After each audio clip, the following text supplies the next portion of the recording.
Hillary Clinton says she's turned over all of her emails, more than any of her predecessors have done.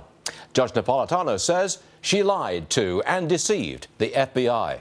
And he's next. I opted for convenience to use my personal email account, which was allowed by the State Department. What difference at this point does it make? Donald Trump's holding a town hall in La Crosse, Wisconsin. That's an important venue because Wisconsin votes tomorrow, and that is a must-show well for Donald Trump. We'll take you back to that shortly. Hillary Clinton, yesterday, saying she turned over all of her emails. Roll tape. I sent emails to government employees on their government accounts. I had every reason to believe that they were in the government system. It was a matter of convenience. I've said repeatedly it was not the best choice. It was a mistake. But I think that anybody who's actually looked at this has concluded that I have now put out all of my emails. Judge Napolitano is here, and he's going to use a very strong word. You were going to say that Hillary Clinton lied. Yes, because she forgot that she kept 33,000 of her own emails and that she and her team decided which ones she would keep and did not return them to the State Department on the theory that they were personal and the government had no right to have them. Of course, for everybody else in the government, all your emails are in the government account, and the government decides which is governmental and which is personal. In Mrs. Hillary's case, in Mrs. Clinton's case, she made that decision. Sounds like a technicality, Judge.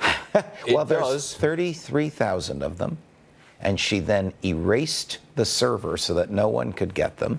And guess what the FBI did? Extracted them from the server. You can do that? The FBI succeeded in doing it. So they know what was in those 33,000? Yes, and they know if there was anything material in there that she attempted to hide under the guise that it was personal. Okay. Look, she keeps misleading the public on why she did what she did and on what she did. And every time she does that, the FBI watches and listens what she says. Mm-hmm. She forgets that her audience is not just potential voters in the Democratic primary. It's the 100 or so FBI agents and federal prosecutors that are investigating her.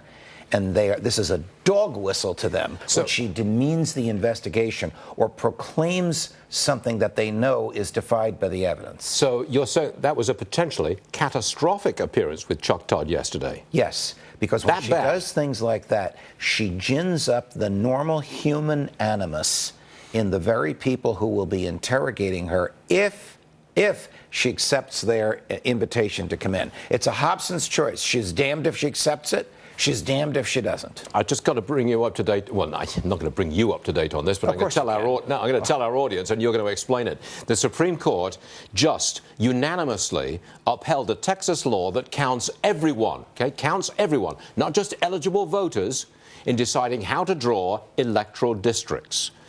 So that means that the current system stays in place, no change. Yes, the system was challenged by conservative political groups which said we happen to be in an area where there are so many people in the population who are ineligible to vote.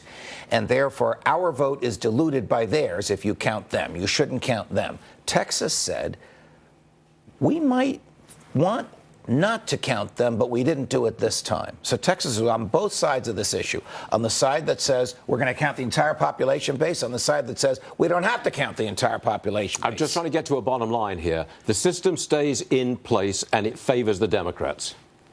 I don't know that you can say that it favors the Democrats because it was enacted by a Republican legislature and signed into law by a Republican governor. But the system does stay in place. Are we okay on this? Yes, we are. No change. No London School of Economics in this one. It was an 8-0 decision. Yes. So Mr. Scalia is of no part in this. There are some compromises in there that caused it to be unanimous, but it is unanimous. All right, Donald Trump is holding a town hall in La Crosse, Wisconsin. His wife, Melania, is not there. Do I have some news on this? That's right. After the Trump campaign told Fox that Melania would be there to introduce him at all three events today, she's actually not at this event. She will be attending the Superior and Milwaukee events later today. As we know, Trump trying to win over the woman vote as he heads into this big primary tomorrow night. And by the way, he just said it again about we're in for a very big recession. And he said we could avoid it if he becomes the president of the United States. Have I got that right, Justin? That's what he said, and he's speaking right now. That is La Crosse, Wisconsin. Let's dip in for a second. Let's listen to the tone. And it's not fair, folks. It's not fair. And I would get together, and I'll say to the countries that haven't paid and that are paying not their fair share, and they know they're getting away with murder, but why should they do it? Nobody calls, nobody talks to them and says, you know, we're defending you and you're not paying. I want them to pay up, and I want them to pay delinquent, because delinquent, for years they haven't been paying. This isn't like it just stopped. For many years they haven't been paying. I want them to pay delinquent. And you know what? If they want to leave NATO, that's okay with me. And frankly, if it affects NATO to the point where we're not going to have NATO, we'll come up with something else. Don't worry about it. But we just have to do it. You always have to be able... In deal making, you always have to be able to walk. You have to be able to walk. So I took a lot of criticism. They said, here was the headline: Donald Trump wants to dissolve NATO. That's not what I said. And I said, and this is the Washington Post, this is others. I said, Donald Trump wants to have people pay. Donald Trump wants to adjust for terrorism, which we have to do. Donald Trump wants to do all of the things that I explained. Donald Trump wants to get all of the back money that's owed to us by all of these countries who have had a free ride or close to a free ride. And Donald Trump wants to make the United States rich again and great again, and wants to help other nations. I want to help other nations. But we don't want to be the fools. We don't want to be the dumb patsies that we are all over the world, because that's what's happening. I mean, you have guys that are running that are totally taken care of by special interests. You take a look at the people supporting Ted Cruz. Totally. You take a look at the people that are giving to his PACs and that are giving him money. These people they have total control over him. They will say, jump, Ted. In some cases, they'll say, jump, lying Ted, because nobody lies like this guy. This guy's a liar. He's a liar. We call him Lying Ted, you know? You notice I win the... Now, moments ago, Donald Trump was talking about how he'd been misquoted in the media. And, you know, to some degree, the man's right. When he talked about NATO a few days ago, the media came out and said he wants to dissolve NATO, get rid of NATO. That's not what Donald Trump said. Now, the judge is still with me. Well, NATO's a treaty.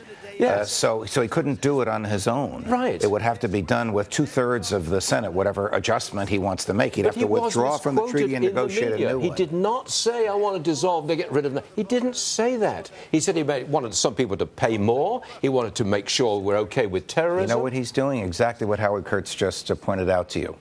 Running against the media. So when he can stand in front of that crowd, whether it's Alabama or Wisconsin, and attack the media, the crowd's going to enjoy it. It's a brilliant technique. You know, your analysis is pretty good on occasion. You're very Judge kind. Napolitano, You're thank very you kind. very much. Graduate of London School of Economics. Beats Princeton. All right, we are out of time, Judge. I'm very, very sorry. But thanks, everybody. We'll be back in just a moment.